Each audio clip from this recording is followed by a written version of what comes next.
o arglwydd, i ni'n cyffesu falle bod ni'n ffeindio hyn yn anodd i gredu arglwydd am bob math o resymau. A dad, i ni wedi cael yn atgoffa yn ein darlleniad y bore yma, mae ymateb y disgyblion i gyd i ddechrau oedd i amau. Wrth i'r gwragedd fynd at y bedd. Ond nhw ddim yn siŵr sydd nhw'n mynd i symud y garreg.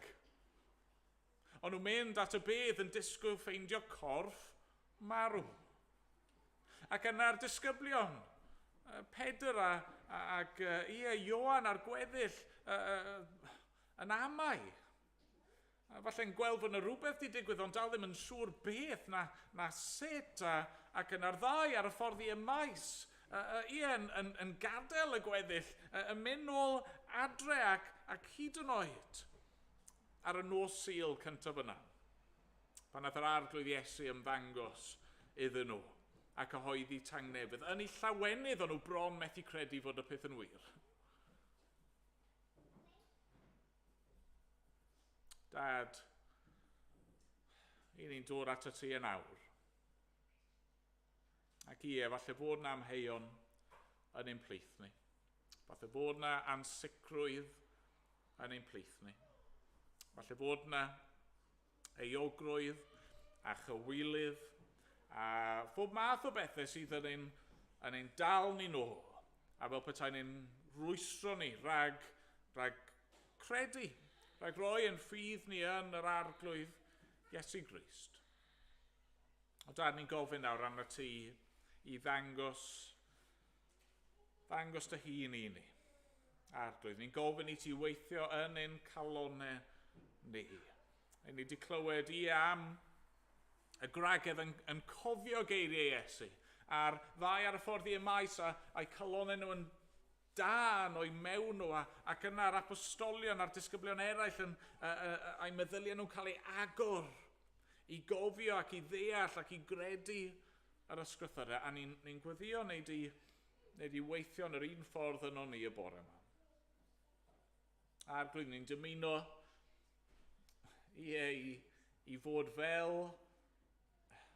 fel beth ddarllenon ni ar ddiwedd llyfr Luc. Profi'r arglwydd Iesu yn ein bendithio ni, a nynne yn ymostwng ac yn addoli wrth ei draed. O arglwydd, gad i hynny fod yn wir amdano ni yma, bore yma, ni'n cyflwyno i gweddill dy eglwys di, dy bobl di ar hyd a lled y byd. Ni'n meddwl am yr ardaloedd hynny sydd yn cael ei effeithio yn ofnadwy gan rhyfel a gan gorthrwm ac erledigaeth a newyn a phob math o bethau eraill o arglwydd. A ni'n meddwl am ein gwlad yn hun a chymaint o bobl sydd yn trin heddiw fel unrhyw ddiwrnod arall. O arglwydd, gweithia'n rymus, os gweli di fod yn dda. Achub arglwydd.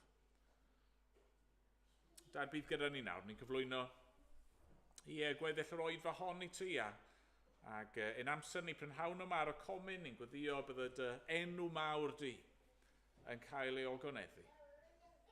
Da derbyn ein mawl ni am diolch ni. Yn enw y Crist atgyfodedig. Amen.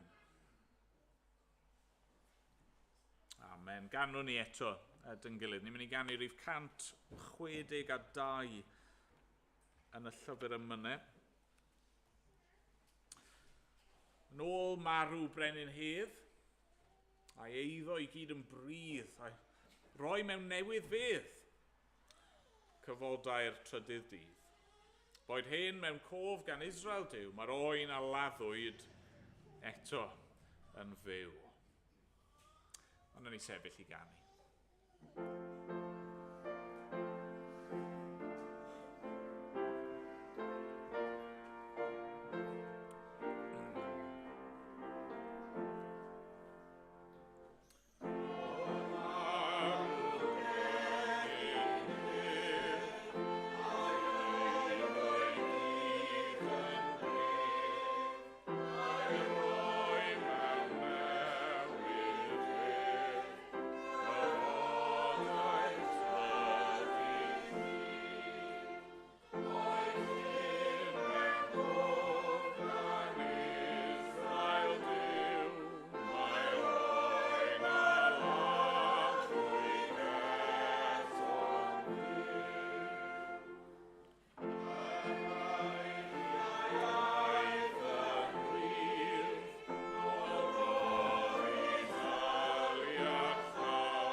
Fi'n credu fod e'n deg I ddweud, fel pobl a fel cymdeithas, I ni'n hoffi cael pethau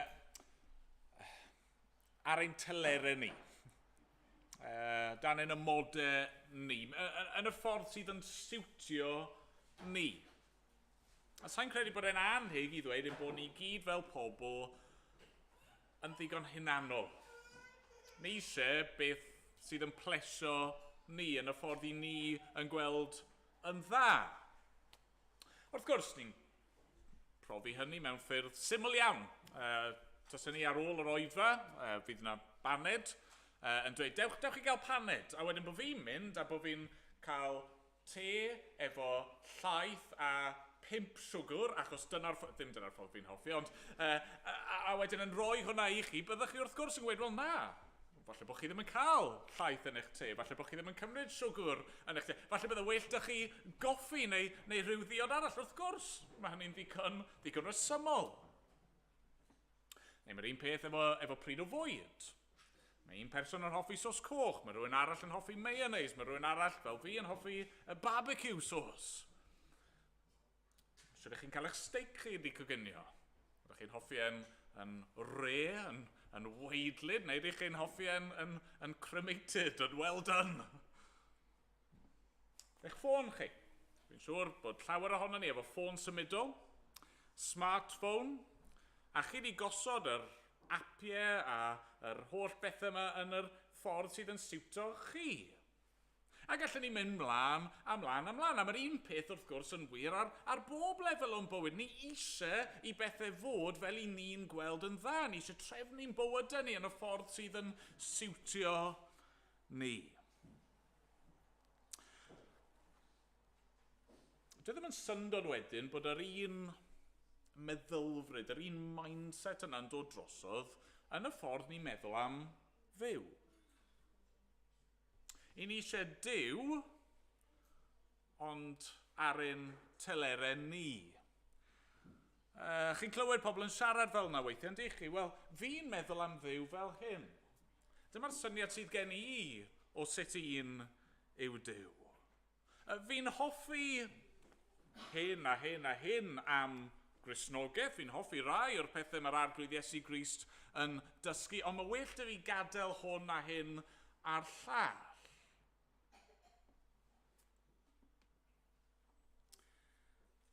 Fi'n siŵr wrth I fi ddarllen Luc 24 bod yna sawl peth wedi'ch taro chi. Ond yr hyn I fi eisiau rannu gyda chi bore yma, yr hyn I fi'n gobeithio na ni weld y bore yma, yw fod yr atgyfodiad yn rhoi stop ar yr agwedd yna. Mae'n iawn I chi ddewis sydd chi eisiau paned o de. Mae'n iawn I chi ddewis sydd chi eisiau rhywun I coginio eich steak chi, a'r holl bethau eraill yna, digon teg. Ond os yw'r atgyfodiad yn wir, os yw'r hyn mae Luc fan hyn a'r efengylwyr eraill wedi cofnodi yn ei llyfrau nhw, os yw'r pethau yna'n wir, yna mae'n rhaid I ni dderbyn Iesu fel hyn. Yn y ffordd mae e'n cael ei gyflwyno I ni. Os ni dim ond yn derbyn y rannau hynny o Gristnogaeth neu rannau yna o'r Beibl sydd yn ein plesio ni ddim yn gwrando ar y Beibl, ni ddim yn gwrando ar Dduw, ni jyst yn gwrando arno ni'n hunan. Os ych chi'r bore yma yn credu mewn unrhyw syniad o Iesu sydd yn wahanol I beth I ni'n ei ddarllen amdano fe fan hyn, mae'n ddrwg da fi ddweud, ond y cwbl chi'n credu yw chi'ch hun. Eich dychymyg eich hun. Dyma yr arglwydd Iesu. Dyma mab y dyn. Dyma y Meseia sydd wedi dod i'n plith ni, sydd wedi rhoi ei fywyd trosto ni, a sydd wedi atgyfodi ar y trydydd dydd, a sydd yn cyflwyno ei hunan fel hyn I ni. Felly wrth I ni edrych ar Luc 24, beth yw'r pethau sydd yn sefyll allan am yr arglwydd Iesu Grist? Beth yw'r pethau hollol amlwg yn y ffordd mae'n cael ei bortreadu, y ffordd mae'n cael ei gyflwyno. Beth yw'r pethau sy'n rhaid i ni dderbyn amdano fe y bore yma? Y dyn yma nath farw ac yn ar y trydydd dydd dod nôl yn fyw. Wel, y peth cynta, mae'n swnio'n hollol amlwg, ond mae'n rhaid i ni bwysleisio fe. Mae Iesu yn atgyfodi yn gorfforol. Mae Iesu yn atgyfodi yn gorfforol. Nawr, os ych chi wedi darllen unrhyw beth o Efengyl Luc o'r blaen, bydd ddim yn sioc i chi, wrth i chi gyrraedd diwedd y llyfr, bod Luc yn pwysleisio pethau real. Mae'n neud yn glir fod y pethau yma mae'n cofnodi fod nhw yn ddigwyddiadau hanesyddol, go iawn. Wel, y pwynt yw, fe wnaeth yr arglwydd Iesu Grist wir gael ei eni yn gorfforol. Mae'r Beibl yn glir am hynny. Oedd e'n berson go iawn, o gig a gwaed, fel chi a fi. Ac fe wnaeth yr arglwydd Iesu wir cael ei ladd ar y groes, yn gorfforol, nid rhyw fath o mirage o dde, nid bod rhywun arall wedi cymryd ei le, fel mae rai pobl yn trial awgrymu, dim byd fel yna, yn gorfforol, fe wnaeth ei weidu ar y groes drosto ni. A fe wnaeth ei wir atgyfodi yn gorfforol. Mae Luc yn pwysleisio hynny mewn nifer o ffyrdd, yn dydy. Ni'n clywed am y gwragedd yn mynd at y bedd, a am yr pwyslais yna bod nhw methu, adnod 3, ni chawsant gorff yr arglwydd Iesu Grist. Hynny yw, nhw'n disgwyl bod yna gorff go iawn. A dyw e ddim yna. Yn ynys ymlaen, yr ddau ar y ffordd i Emmaus, a mae yna rhywun yn ymuno gyda nhw ar y ffordd, a mae'n cerdded gyda nhw, a maen nhw'n siarad gyda fe, a maen nhw'n gwrando ar yr hyn sydd ganddo fe i'w ddweud, a maen nhw'n croesawu e mewn i'r tŷ atyn nhw, a mae yna, mae'n gallu gafel mewn pethau, mae'n gallu torri'r bara a bendithio fe. Ac yna, wrth iddo fe ymddangos i'r disgyblion y noson honno, dyn nhw prin gallu credu e. Maen nhw'n meddwl, efe ysbryd yw hyn. Efe rhyw phantom sydd i ymddangos o'n blaenau ni. Ond mae sy'n gweud, na, teimlwch fi. Mae dy fi gnawd, mae dy fi esgyrn. Mae dy fi'r tyllau yma lle ath yr hoelion trwy fy nghorffi. Os chi dal ddim yn credu, rowch rhywbeth i fi fita. Edrychwch, nid tric yw hyn. Chi ddim yn breuddwydio y peth. Chi ddim yn cael rhyw grŵp hallucination fan hyn.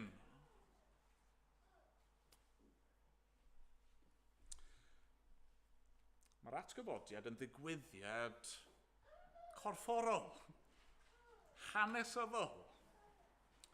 A fe gewch chi rai pobl sydd yn gwadu hynny yn does. Mae nhw eisiau trin yr hyn mae'r Beibl yn ei ddysgu, eisiau trin yr hyn mae'r Efengyl yn cofnodi fel rhyw fath o allegory. A ni ddim fod i cymryd y pethau yma o ddifri. Mae jyst rhyw straeon moesol.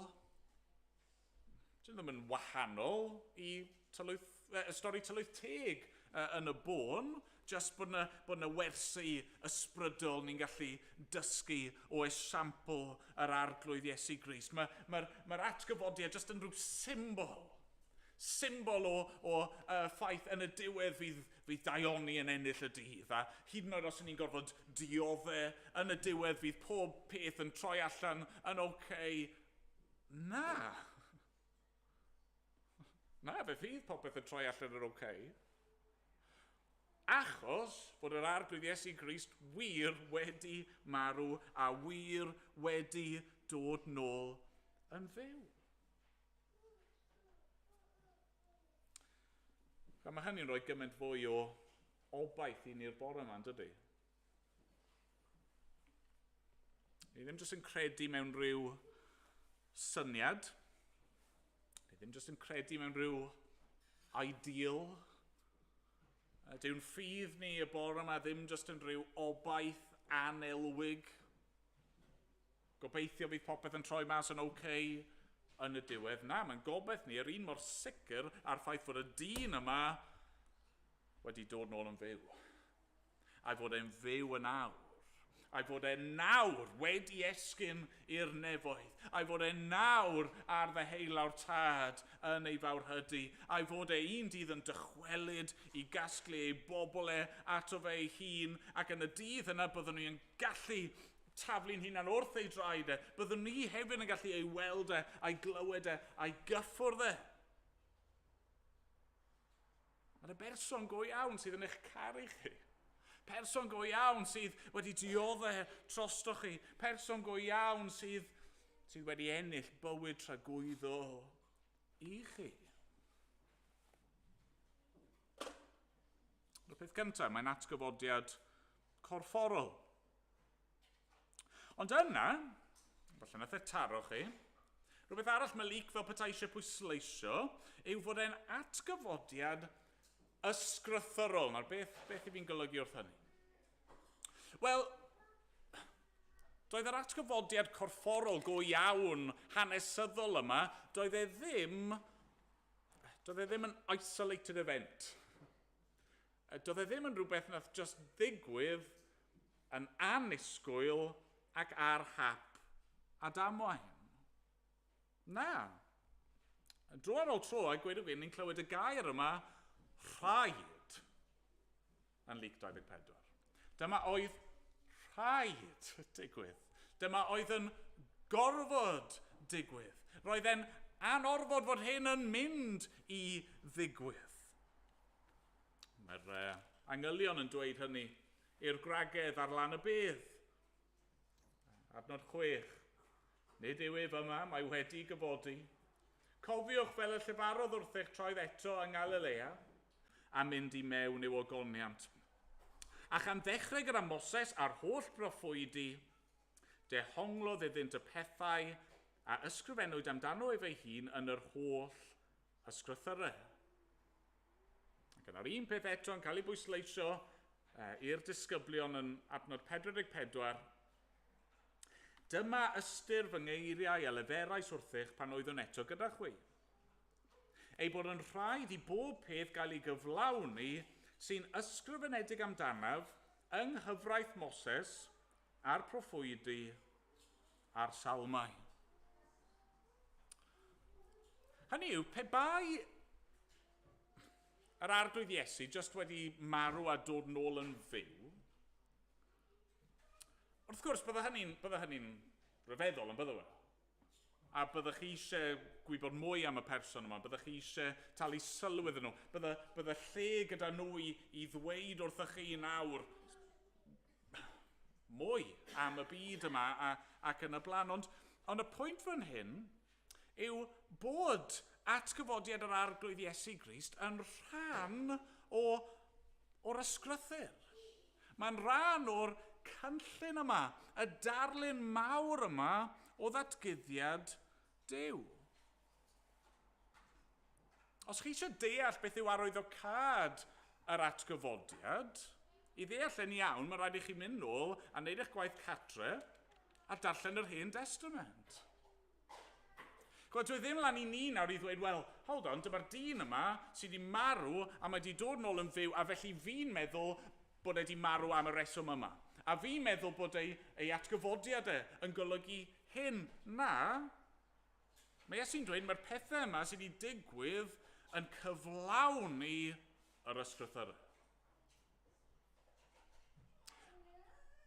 Mae'r cyfraith Moses, y proffwydi, y salmau a'r ysgrifau eraill, maen nhw gyd wedi cael ei roi, maen nhw gyd wedi cael eu cofnodi, maen nhw gyd yna mwyn pwyntio ato fi ac mwyn i chi ddeall yr hyn rwy fi wedi wneud. Wel, dwi ddim just bod ni nawr fel Cristnogion yn mynd nôl ac yn darllen yr Hen Testament yng ngoleuni y Testament Newydd. Mae hynny'n wir, ni yn gwneud hynny, ond dwi ddim fel petai ni'n trin popeth yn yr Hen Testament fel rhyw allegory, fel rhyw fath o stori, a nawr yn ceisio dehongli hynny yng ngoleuni Iesu. Na. Na be mae Iesu'n gweud, oedd y pethau yna,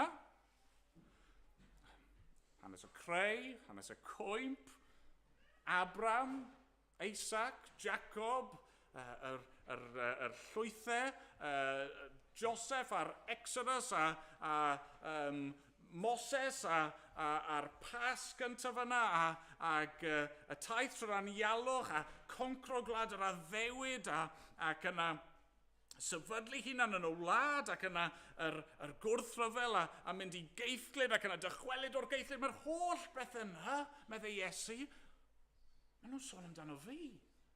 Maen nhw yna, maen nhw wedi digwydd go iawn, ond mwyn i chi ddeall nawr pwy ydw i a beth i fi wedi dod i'w gyflawni. Mae bach fel pan chi'n darllen rhyw lyfr, a reit ar y diwedd mae yna twist yn y llyfr. Twist yn y stori.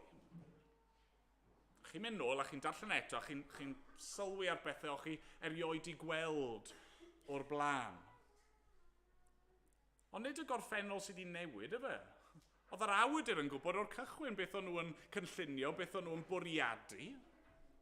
Chi'n deall nawr, ond oedd y cwbl yno mwyn pwyntio chi at y datguddiad mawr yn y diwedd. A felly, fel fi'n gweud, mae atgyfodiad Iesu yn rhywbeth sydd rhaid i ni ddeall yng ngoleuni'r ysgrythur i gyd. O ie, mae yna lawer yn y Testament Newydd. Mae'r apostolion wrth gwrs yn mynd ati a maen nhw yn y llythyrau ac yn llyfr y datguddiad yn esbonio'r pethau hyn, yn helpu ni i ddeall y pethau hyn. Ond ni methu esgylus o'r Hen Testament. Ni methu fel petai cau y drws ar yr Hen Testament. Na, mae popeth sydd yno. Yr Aberthen. Yr Exodus, yr gwyliau crefyddol oedd y bobl yn dathlu. Mae popeth yn ein pwyntio ni ac yn helpu ni ddeall pwy yw'r arglwydd Iesu Grist. Ond yna, ni'n tynnu at y diwedd fan hyn.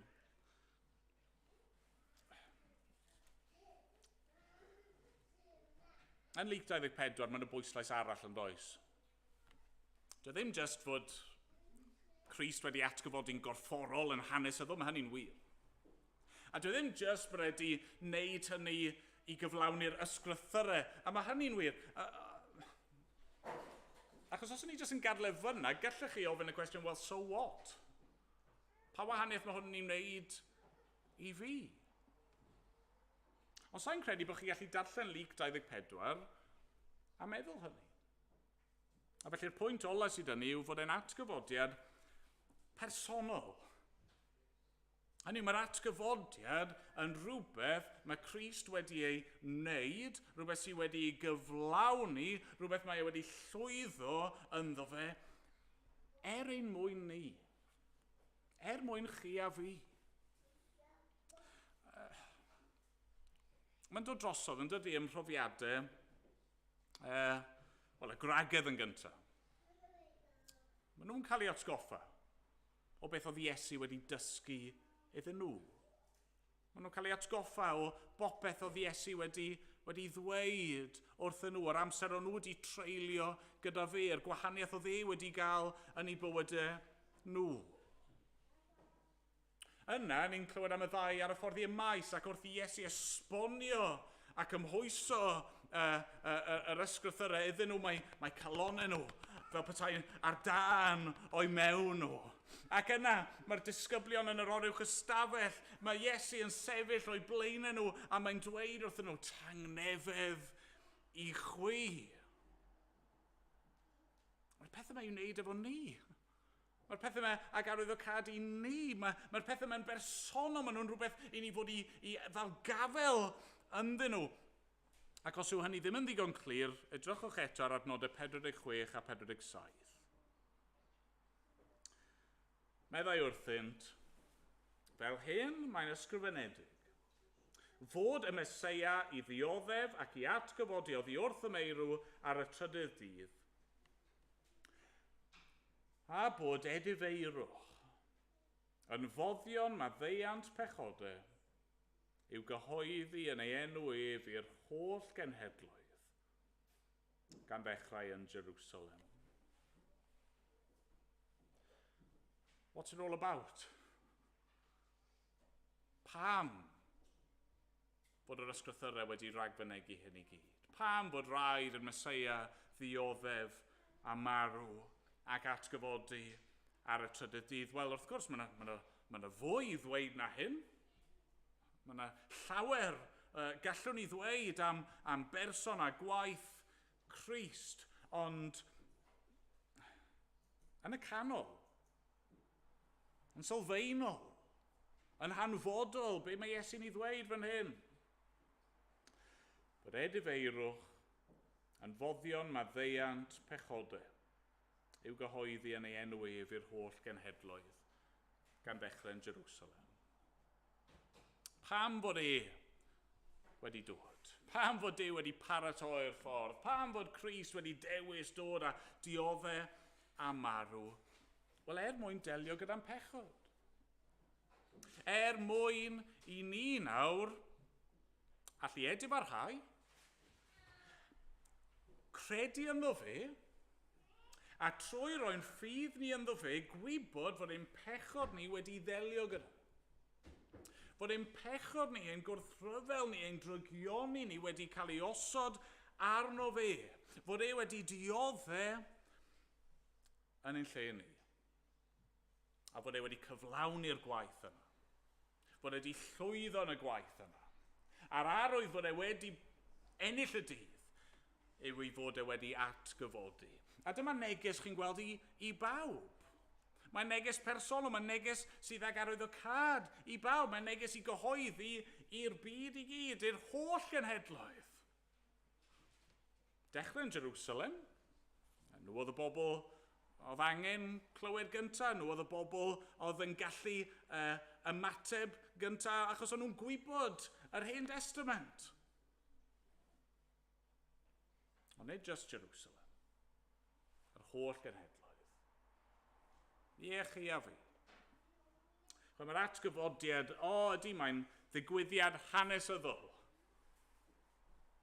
Mae'n ddigwyddiad sydd yn llawn ystyr, ysgrythurol. Peidiwch am foment meddwl bod yn rhywbeth sydd ddim I wneud â chi. Sydd ddim I angen arnoch chi. Sydd ddim yn cael ei gynnig I chi. Mae yna fyddeiant i'w gael. Mae'r arglwydd Iesu Grist yn dweud fan hyn. Os chi'n edifarhau, os chi'n credu yna, does dim os pwy chi, dim os lle chi'n byw, dim os beth I chi wedi wneud, trwy fy marwolaeth ac oherwydd fy atgyfodiad I, mae yna faddeuant i'w gael. Mae yna berthynas gyda Duw i'w gael. Mae yna fendith i'w gael. Mae'r bennod yn gorffen wrth gwrs efo'r arglwydd Iesu yn dychwelyd, yn esgyn at y tad. Mae'n bendithio I bobl. Mae'n esgyn at y tad ac yn eiriol dros ei bobl yn ei addoli e. Nes y dydd y bydd e'n dychwelyd ac y cawn ni fod gyda fe a'i addoli e am bydd. Dyna roedd o cad yr atgyfodiad. Ceith pobl fel chi a fi, faddeuant a bywyd tragwyddol, trwyddo fe. Diolch iddo. Amen. Amen.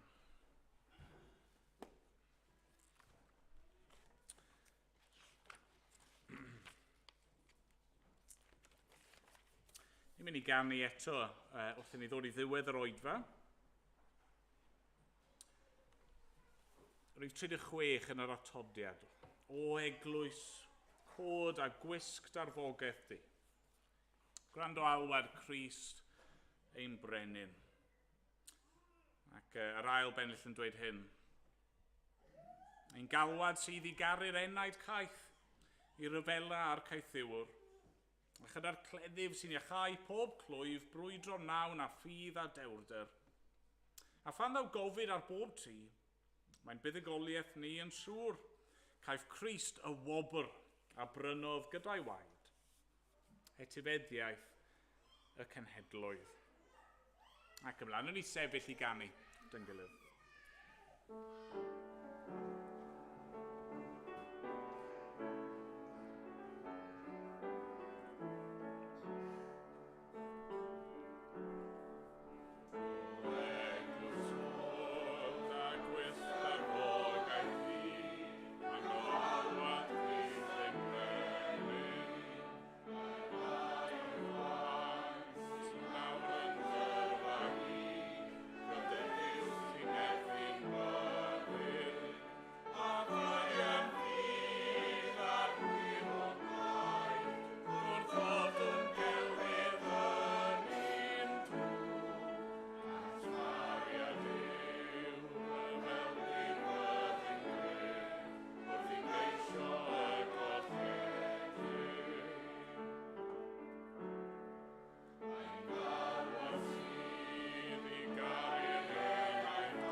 Arglwydd, ni yn diolch i ti felly.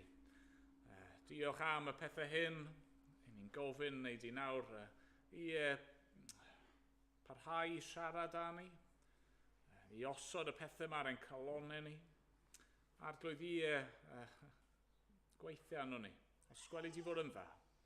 Gad i'r Pasg yma i fod yn un, lle ni yn wir yn dathlu, a wir yn gwybod fod yr arglwydd Iesu yn fyw, a'i fod yn fyw ein mwyn ni. Da, diolch i ti Anni'n cyflwyno'n hunan nawr i ddofol di. Yn enw'r arglwydd Iesu. Amen.